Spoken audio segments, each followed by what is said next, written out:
আর হবে না পিএসএস অথবা এসপিএসএস অথবা এএওয়াই ক্যাটাগরির রেশন কার্ড। হ্যাঁ, আপনি ঠিকই শুনেছেন।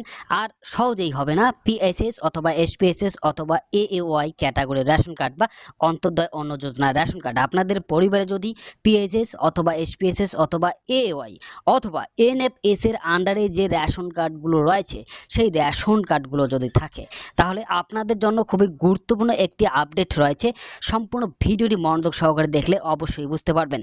নতুন আপডেট অনুযায়ী এই পরিবারগুলোতে, অর্থাৎ যে পরিবারগুলোতে বর্তমান পরিস্থিতিতে পিএসএস অথবা এসপিএসএস অথবা এএওয়াই ক্যাটাগরির রেশন কার্ড রয়েছে, আশা করি ডিসপ্লেতে আপনারা রেশন কার্ডগুলো দেখতেই পাচ্ছেন। এটা হচ্ছে পিএসএস ক্যাটাগরির রেশন কার্ড এবং এই কার্ডটি হচ্ছে এসপিএসএস ক্যাটাগরির রেশন কার্ড এবং এই কার্ডটি হচ্ছে এএওয়াই অর্থাৎ অন্তর্দয় অন্ন যোজনা ক্যাটাগরির রেশন কার্ড।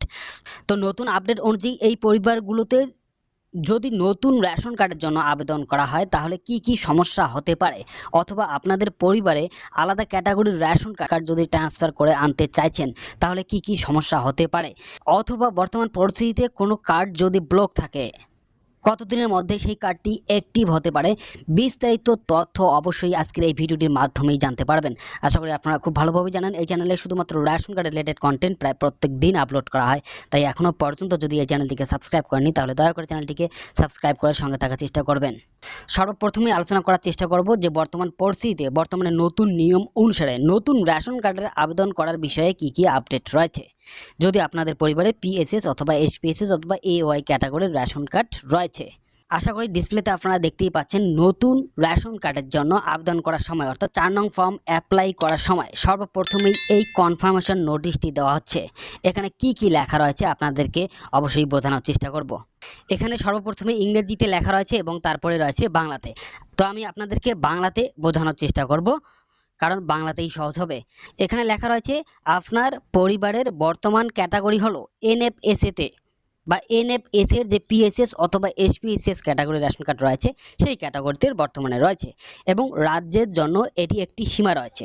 প্রত্যেকটা কার্ডেরই কিন্তু রাজ্যের জন্য নির্দিষ্ট একটা সীমা থাকে, প্রত্যেক রাজ্যের ক্ষেত্রে কিন্তু একই। বর্তমান পরিস্থিতিতে বা বর্তমানে সর্বোচ্চ সীমা পৌঁছে গেছে, অর্থাৎ কোটা ফুলফিল হয়ে গিয়েছে এবং বর্তমানে পিএসএস অথবা এসপিএসএস কার্ডের লোকের মৃত্যু বা আত্মসমর্পণ বা সারেন্ডারের কারণে স্থান না পাওয়া পর্যন্ত আমরা নতুন পিএসএস অথবা এসপিএসএস কার্ড ইস্যু করার অবস্থায় নেই। আশা করি বিষয়টি ক্লিয়ার যে বর্তমান পরিস্থিতিতে যে এই পিএসএস অথবা এসপিএসএস কার্ডের যেটা সীমা বা কোটা যেটা রয়েছে সেটা সর্বোচ্চ সীমা পৌঁছে গেছে বা কোটা ফুল হয়ে গেছে। তো বর্তমানে পিএসএস অথবা এসপিএসএস কার্ডে নতুন করে কোটা নেই বা জায়গা নেই এবং পরবর্তীতে নতুন করে জায়গা বাড়ানোর কথাও কিন্তু এখানে বলা নেই। এখানে লেখা রয়েছে এই পিএসএস অথবা এসপিএসএস কার্ড হোল্ডারের মৃত্যু হতে পারে এবং তার জন্য সেই রেশন কার্ডটি ডিঅ্যাক্টিভেট হয়ে যাবে বা সারেন্ডার হয়ে যাবে, বা কেউ যদি নিজেই স্বেচ্ছায় আত্মসমর্পণ করেন বা সারেন্ডার করেন, বিভিন্ন কারণে রেশন কার্ড সারেন্ডার করার প্রয়োজন হয়ে থাকে। আশা করি আপনারা খুব ভালোভাবে জানেন। তো এই সারেন্ডারের কারণে বা এই কার্ডধারীর অর্থাৎ পিএসএস অথবা এসপিএসএস কার্ডধারীর মৃত্যুর কারণে যে স্থান পাওয়া যাবে, যে কোটাটি ফাঁকা থাকবে, সেই কোটায় বা সেই ফাঁকা স্থানেই আপনার নতুন পিএসএস অথবা এসপিএসএস কার্ড ইস্যু করা হবে। এই প্রক্রিয়া দীর্ঘ সময় লাগতে পারে, নিয়মের কথা এখানে দীর্ঘ সময় লাগবে। এই বিষয়টি একটি উদাহরণের সাহায্যে বোঝানোর চেষ্টা করব।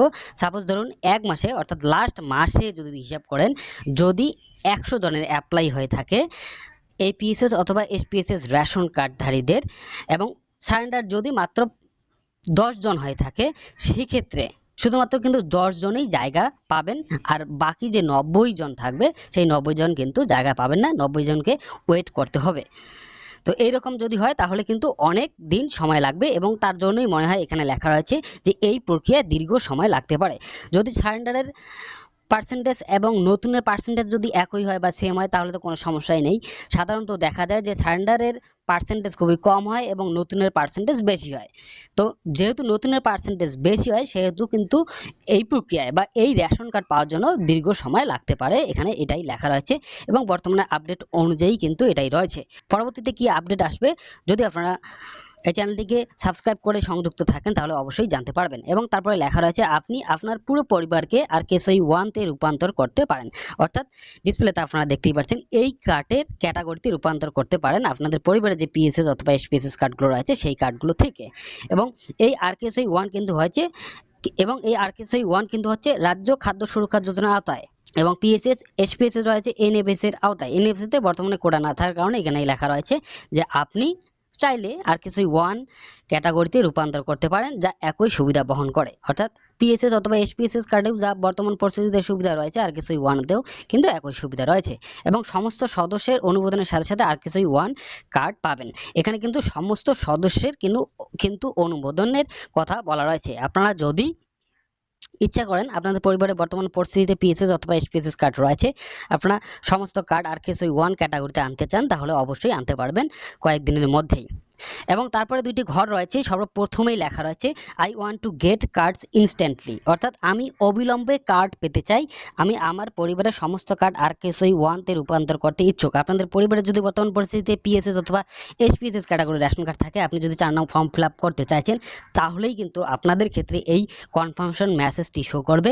আপনাদের পরিবারে যদি আরকেএসওয়াই 1 অথবা 2 ক্যাটাগরি রেশন কার্ড রয়েছে, বা পিএসএস অথবা এসপিএসএস অথবা এওয়াই কার্ড ছাড়া যদি আলাদা ক্যাটাগরি রেশন কার্ড রয়েছে, তাহলে কিন্তু এই মেসেজটি আপনারা দেখতে পারবেন না। এবং পিএসএস অথবা এসপিএসএস কার্ড যদি থাকে, সর্বপ্রথমে এখানে থাকবে I want to get card instantly, আমি অবিলম্বে কার্ড পেতে চাই, তাই আমি আমার পরিবারের সমস্ত কার্ড আরকেএসওয়াই 1-তে রূপান্তর করতে ইচ্ছুক। আপনারা যদি এই ঘরটিতে টিকমার্ক দিয়ে ফর্ম সাবমিট করেন বা ফর্ম ফিল আপ করেন, তাহলে আপনাদের পরিবারের বর্তমান পরিস্থিতিতে যতগুলো পিএসএস অথবা এসপিএসএস ক্যাটাগরি রেশন কার্ড রয়েছে, সব রেশন কার্ডগুলোর ক্যাটাগরি কিন্তু অটোমেটিক আরকেএসওয়াই 1 ক্যাটাগরিতে হয়ে যাবে, এবং এখানে ক্লিয়ারভাবে লেখা রয়েছে। আশা করি বিষয়টি ক্লিয়ার। আপনারা যদি শুধুমাত্র কার্ড চাইছেন, ক্যাটাগরির উপর ডিপেন্ড করতেছেন না, এবং খুবই অবিলম্বে যদি কার্ড পেতে চান, তাহলে উপরটাতে ক্লিক করে ফর্মটি ফিল আপ করতে পারবেন বা সাবমিট করতে পারেন, তাহলে অবিলম্বে কার্ড পাবেন। এবং তারপরে রয়েছে 2 নম্বর ঘর রয়েছে I want to retain my present PSS অথবা SPSS cards and I am willing to wait for new PSS অথবা এসপিএসএস কার্ডস, অর্থাৎ আমি আপনার বর্তমান পিএসএস অথবা এসপিএসএস শ্রেণীর কার্ড রাখতে চাই এবং নতুন পিএসএস অথবা এসপিএসএস কার্ডের জন্য অপেক্ষা করতে প্রস্তুত। এখানে ক্লিয়ারভাবে লেখা রয়েছে। আপনি যদি 2 নং ঘরে টিকমার্ক দিয়ে ফর্মটি ফিল আপ করেন বা সাবমিট করেন, সেক্ষেত্রে আপনার বর্তমান পরিস্থিতিতে যে ক্যাটাগরি রেশন কার্ড রয়েছে, অর্থাৎ আপনাদের পরিবারে যে ক্যাটাগরি রেশন কার্ড রয়েছে, সেটা পিএসএসও থাকতে পারে, এসপিএসএসও থাকতে পারে। নতুন সদস্যের সেই পিএসএস অথবা এসপিএসএস কার্ড হবে। আশা করি বিষয়টি ক্লিয়ার। এই 2 নং ঘরে আপনারা টিকমার্ক দিয়ে ফর্ম সাবমিট করলে আপনাদের পরিবারের বর্তমান পরিস্থিতিতে যে ক্যাটাগরি রেশন কার্ড রয়েছে, সেই ক্যাটাগরি রেশন কার্ডই হবে, কিন্তু অনেকদিন অপেক্ষা করতে হবে। এবং যদি আপনারা 1 নং ঘরে, অর্থাৎ সবার উপরে ঘরটাতে টিকমার্ক দিয়ে ফর্ম ফিল আপ করেন, সেই ক্ষেত্রে আপনাদের পরিবারের যে কার্ডগুলো রয়েছে, সবগুলো কার্ড আরকেএসওয়াই 1 ক্যাটাগরিতে হয়ে যাবে, এবং খুব তাড়াতাড়ি সুযোগ সুবিধা পাবেন, অর্থাৎ নতুন রেশন কার্ড পাবেন। এবং 2 নং ঘরে যদি টিকমার্ক দিয়ে আপনারা ফর্ম সাবমিট করেন, লাস্টের দিকে আরেকটা কনফার্মেশন নোটিশ দেখতে পারবেন। এখানে লেখা থাকবে আপনি আপনার পিএসএস অথবা এসপিএসএস কার্ডগুলি ধরে রাখতে বেছে নিয়েছেন, নতুন কার্ড সক্রিয়করণ বা ইকেওয়াইসি এবং পিএসএস অথবা এসপিএসএস এর স্থানের প্রাপ্তির উপর নির্ভর করে আপনি কি অপেক্ষা করতে রাজি। এখানে ইয়েস বাটনটিতে ক্লিক করে ফর্ম সাবমিট করবেন। আপনাদের পরিবারে যদি বর্তমান পরিস্থিতিতে আরকেএসওয়াই 1 অথবা আরকেএসওয়াই 2 ক্যাটাগরি রেশন কার্ড রয়েছে, তাহলে এই কনফার্মেশন মেসেজটি দেখতে পারবেন না, কারণ আরকেএসওয়াই 1 অথবা 2 রাজ্য খাদ্য সুরক্ষা যোজনার আওতায়। পিএসএস অথবা এসপিএসএস যদি থাকে, তাহলে এই নোটিশটি আপনারা দেখতে পারবেন। এবং কোন ঘরে টিকমার্ক দিয়ে আপনারা ফর্ম সাবমিট করবেন, সেটা আপনার বিষয়। এখানে কিন্তু বাংলাতে এবং ইংরেজিতে পরিষ্কার ভাষায় লেখা রয়েছে। আশা করি ডিসপ্লেতে আপনারা একটা 4 নং ফর্মের অ্যাপ্লিকেশন স্ট্যাটাস দেখতে পাচ্ছেন। এই ফর্মটি অ্যাপ্রুভ হয়েছে গত মাসের 26 তারিখে, এবং স্টার মার্ক দিয়ে লেখা রয়েছে এওয়াই এসপিএসএস এবং পিএসএস কার্ড লেখা রয়েছে। এদের ফর্ম অ্যাপ্রুভ হওয়া মানে কিন্তু আপনার রেশন কার্ডের সুযোগ সুবিধা পাওয়া। এতদিন পর্যন্ত সবাই এটাই জানতাম, কিন্তু বর্তমান পরিস্থিতিতে এটা কিন্তু একটু আলাদা নিয়ম হয়ে গেছে। যদি ফর্ম অ্যাপ্রুভ হওয়ার পর স্টার মার্ক দিয়ে এওয়াই এসপিএসএস এবং পিএসএস লেখা থাকে, তার মানে হচ্ছে আপনাদের পরিবারের বর্তমান পরিস্থিতিতে যে ক্যাটাগরি রেশন কার্ড রয়েছে, নতুন কার্ডটিও সেই ক্যাটাগরিতেই হবে। এবং তারপর একটু নিচের দিকে যখনই আপনি ভিউ কার্ড ডিটেলসে ক্লিক করবেন, সঙ্গে সঙ্গে দেখতে পারবেন নো ডাটা ফাউন্ড, অর্থাৎ কোনো তথ্য নেই। কারণ ফর্ম ফিল আপের সময় বা অ্যাপ্লাই করার সময় কিন্তু সেখানে লেখা রয়েছে আমি অপেক্ষা করতে প্রস্তুত, এবং তার জন্যই কিন্তু এখানে নো ডাটা ফাউন্ড দেখাচ্ছে।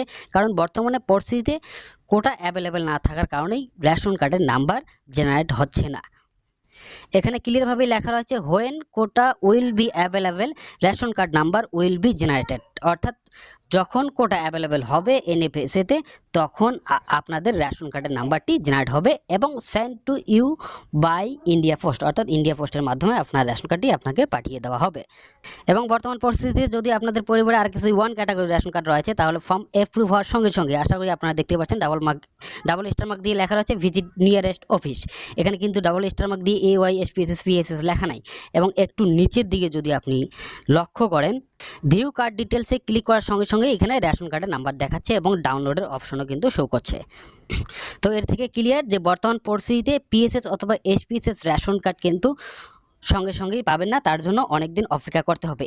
এই রকম পরিস্থিতি এতদিন পর্যন্ত ছিল কিন্তু শুধুমাত্র AY কার্ডে, অর্থাৎ অন্তোদয় অন্ন যোজনার কার্ডে। যে পরিবারে অন্তোদয় অন্ন যোজনা কার্ড ছিল সেই পরিবারের নতুন সদস্যের রেশন কার্ড বানানোর জন্য কিন্তু অনেক দিন অপেক্ষা করতে হতো, 2 বছর 3 বছর, অথবা কারো যদি ভাগ্য ভালো থাকতো তাহলে 6 মাসের মধ্যে বা 3 মাসের মধ্যেই পাওয়া যেত। আসল কথা অনেক দিন অপেক্ষা করতে হতো যদি AY ক্যাটাগরির রেশন কার্ড থাকতো পরিবারে। কিন্তু বর্তমান পরিস্থিতিতে দেখা যাচ্ছে পরিবারে PSS অথবা SPSS কার্ড থাকলেও অনেক দিন অপেক্ষা করতে হবে কোটা না থাকার কারণে, NFSA-তে কোটা না থাকার কারণে। আশা করি বিষয়টি ক্লিয়ার। এবং তারপরে বিষয়টি হচ্ছে যদি আলাদা ক্যাটাগরির রেশন কার্ড আপনাদের পরিবারে ট্রান্সফার হয়ে আনতে চাইছেন, অর্থাৎ আপনাদের পরিবারে বর্তমান পরিস্থিতিতে PSS অথবা SPSS ক্যাটাগরি রেশন কার্ড রয়েছে, যদি RKC 1 অথবা RKC 2 ক্যাটাগরি রেশন কার্ড আপনাদের পরিবারে ট্রান্সফার করে আনতে চাইছেন সেক্ষেত্রেও কিন্তু অনেকদিন অপেক্ষা করতে হবে। কারণ আশা করি আপনারা খুব ভালোভাবেই জানেন রেশন কার্ড ট্রান্সফার করলেও বা 14 নং ফর্ম ফিল আপের মাধ্যমে রেশন কার্ড ট্রান্সফার করলেও ক্যাটাগরি পরিবর্তন হয় কোনো কারণে। কারণ দুই পরিবারে যদি আলাদা ক্যাটাগরি রেশন কার্ড থাকে এরকম পরিস্থিতিতে রেশন কার্ডের ক্যাটাগরি অটোমেটিক পরিবর্তন হয় 14 নং ফর্ম ফিল আপ করলেও। যেহেতু আপনাদের পরিবারে বর্তমান পরিস্থিতিতে PSS অথবা SPSS ক্যাটাগরি রেশন কার্ড রয়েছে, আপনারা RKC 1 category ration card transfer হয়ে আপনাদের ফ্যামিলিতে অ্যাড করতে চাইছেন, সেই ক্ষেত্রে ফর্ম অ্যাপ্রুভ হওয়ার পরেও কিন্তু সুযোগ সুবিধা পাবেন না বা আপনাদের পরিবারে অ্যাড হবে না যতদিন পর্যন্ত না রেশন কার্ডের ক্যাটাগরি অটোমেটিক কনভার্ট হচ্ছে। এবং বর্তমান পরিস্থিতিতে এটাই নিয়ম রয়েছে। যদি ভবিষ্যতে নিয়ম হয়ে থাকে যে আবেদনকারীর কোন ক্যাটাগরির রেশন কার্ড রয়েছে সেটা বিষয় নয়, যে ক্যাটাগরির রেশন কার্ড আবেদনকারীর ছিল বর্তমানে পরিস্থিতিতে নতুন ফ্যামিলিতেও সেম ক্যাটাগরিতেই থাকবে, তাহলে সঙ্গে সঙ্গেই অ্যাড হবে। কিন্তু বর্তমানে আপডেট অনুযায়ী কিন্তু দেরি হচ্ছে 14 নং ফর্ম অ্যাপ্রুভ হওয়ার পরেও। এবং তারপরে বিষয়টি হচ্ছে যে যদি রেশন কার্ডটি বর্তমান পরিস্থিতিতে ডিঅ্যাক্টিভেট থাকে বা ব্লক থাকে সঙ্গে সঙ্গেই কেন অ্যাক্টিভ হচ্ছে না, তো এর কিন্তু সঠিক উত্তরটি রেশন কার্ডের সঙ্গে আধার লিঙ্ক করার সঙ্গে সঙ্গেই WBPDS অর্থাৎ খাদ্য দপ্তরের অফিসিয়াল ওয়েবসাইট থেকে কিন্তু জানানো হচ্ছে। ঠিক এইভাবে আশা করি ডিসপ্লেতে আপনারা দেখতেই পাচ্ছেন, এখানে লেখাই থাকছে যে wbpds.wv.gov.in says Aadhaar has been successfully linked with your ration card, অর্থাৎ আপনাদের রেশন কার্ডের সঙ্গে আধার নাম্বার সফলভাবে লিঙ্ক হয়েছে। তারপরে লেখা রয়েছে card will be activated once space is available in NFSA, অর্থাৎ NFSA-তে যখন কোটা অ্যাভেলেবল হবে তখন আপনার কার্ডটি অবশ্যই অ্যাক্টিভ হয়ে যাবে। তো এই মেসেজ থেকে বোঝা যাচ্ছে যে আধার লিঙ্কের ব্যাপারটা আর অ্যাক্টিভের ব্যাপারটা কিন্তু আলাদা। আপনার রেশন কার্ডের সঙ্গে আধার লিঙ্ক হয়ে গিয়েছে, এই মেসেজের মানেই হচ্ছে যে আপনার রেশন কার্ডের সঙ্গে আধার লিঙ্ক হয়েছে কিন্তু কার্ড অ্যাক্টিভ হচ্ছে না NFSA-তে বর্তমানে অ্যাভেলেবল কোটা না থাকার কারণে। যখন NFSA-তে অ্যাভেলেবল কোটা হবে তখন আপনার রেশন কার্ডটি অবশ্যই অ্যাক্টিভ হবে এবং রেশনের সুযোগ সুবিধা পাবেন। তো সম্পূর্ণ ভিডিওটি মনোযোগ সহকারে দেখার জন্য আপনাকে অসংখ্য ধন্যবাদ। ভালো থাকবেন, সুস্থ থাকবেন, আবারও দেখা হবে নতুন কোনো একটা ভিডিও নিয়ে। ধন্যবাদ।